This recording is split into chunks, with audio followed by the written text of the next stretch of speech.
selain kedua pulau utama, kami juga punya pulau-pulau kecil yang berada di sekeliling Pulau Lombok yang jumlahnya pendataan pernah terjadi beberapa sekitar 15-20 tahun yang lalu. Itu kami punya sekitar 280 pulau-pulau kecil yang mengelilingi kedua pulau utama.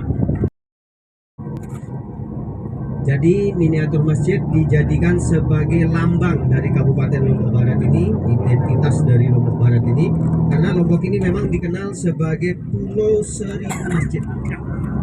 Sebenarnya masjid yang ada di sini itu 1000 masjid. Jadi sebenarnya masjid yang ada di Pulau Lombok ini bukan hanya 1000.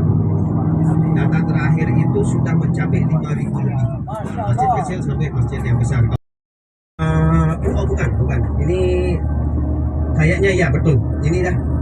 Ini di Banyumulak nama daerahnya. Betul ini dia. Itu dia di sebelah selatan sama di sebelah utara jalan. Jadi di atas perapatan itu cukup tinggi, bis yang tinggi pun masih bisa lewat, dia digabung. Disitulah dia digabung. Atasnya menaranya dijadiin satu. Itu Masjid Banyumulak namanya. Nah, kenapa terjadi seperti itu? Karena memang zaman dulu itu ada masyarakat yang meniatkan mewakafkan tanahnya untuk dijadikan masjid. Jadi masyarakat yang hidup sekarang itu memiliki kewajiban untuk membangun masjid di sana. Dibagi ke 200 kakak. Kalau misalnya terlalu berat untuk 1 tahun, nah pakai fase berapa termin pembangunannya, 3 termin 3 tahun misalkan, dibagilah 4 tahun gitu. Jadi kalau 4 tahun kan 1 tahun 1 miliar butuhnya. 1 miliar itu dibagi ke 200 kakak. Jadi kami dikasih waktu 1 tahun untuk bayar. Misalkan mau dicicil setiap bulan boleh, mau dilunasi langsung juga boleh. Nah, misalkan 1 kakak 2,5 juta misalnya, atau 5 juta. Kalau kami punya uang 5 juta, setor ke panitia masjid, sudah selesai urusannya. Hutang kami 1 tahun ke masjid itu selesai. Tapi kalau misalkan tidak, kami setiap bulan ada kampung di sini yang baru kita lewati, Pak. Ada masjidnya sebelah kiri tadi penghujung itu. Itu kan isinya pedagang semua. Pedagang sayur pagi. Begitu pulang dari jualan sayur, mereka langsung ke masjid tuh.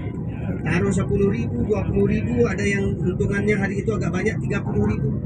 Jadi cepat sekali proses pembangunannya. Oke, kira-kira seperti itu untuk masjid. Nanti kalau Bapak Ibu ada pertanyaan, boleh ditanyakan ke saya. Kita lanjutkan lagi.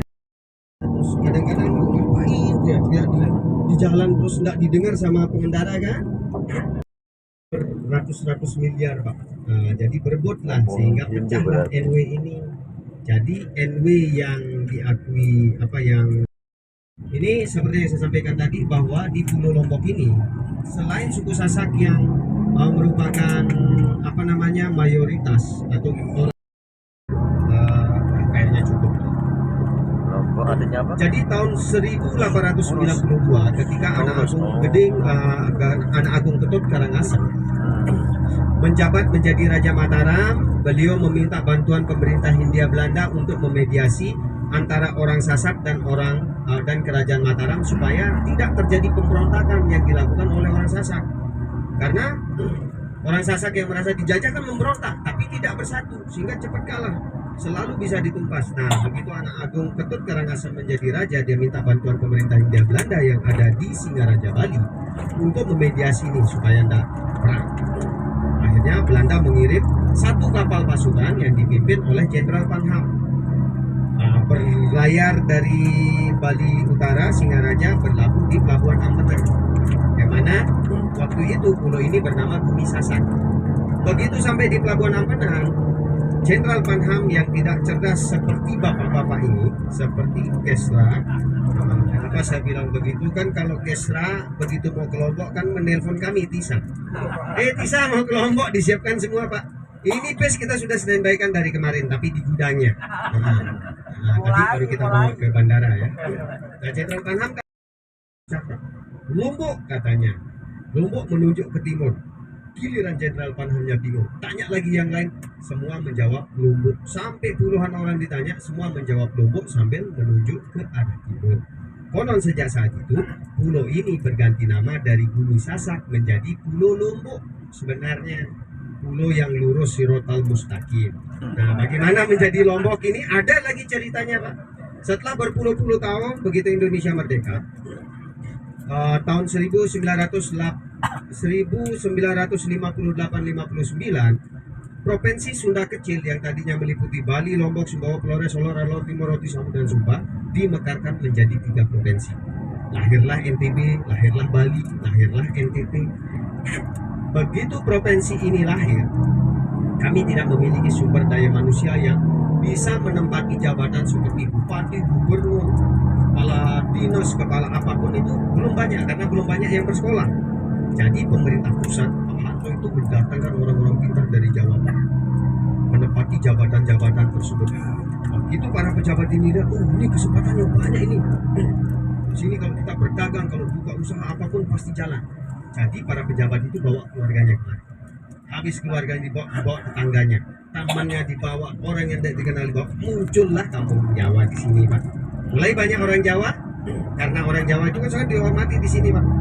Maksudnya kalau orang Jawa itu pasti pintar lah kalau image-nya kalau di Lombok ini.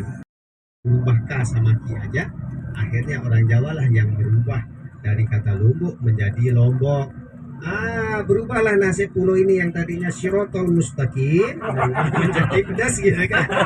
Itu kan orang Jawa yang dulu, Pak. Kalau orang Jawa yang sekarang ini baik-baik, ini tidak berubah apa-apa ya. Aman pokoknya. Oke. Bapak Ibu sekalian, jadi kita hampir sampai di Islamic Center karena hari ini di Islamic Center itu ada salah satu Habib yang datang. Kemudian ada acara-acara, nanti akan ada kajian apa setelah sholat Jumat atau saya lupa sekali jadwalnya. Apakah kajiannya tadi, apakah nanti? Kemungkinan kita nanti akan lihat kondisi parkiran di dalam Islamic Center. Takutnya kita masuk parkir di parkiran samping utaranya sudah penuh. Kalaupun sudah bisa masuk, bisa parkir, takutnya nanti keluarnya yang kita nggak bisa. Jadi sekiranya nanti kita akan parkir di pinggir jalan, jadi kita hanya jalan sedikit aja ke masjidnya ya. Jalan hanya 12 kilo aja. Karena semakin jauh kita berjalan untuk beribadah itu pahalanya banyak, Pak. Makanya rencananya tadi saya mau parkir di bandara, kita jalan kaki ke sini supaya pahalanya banyak sekali.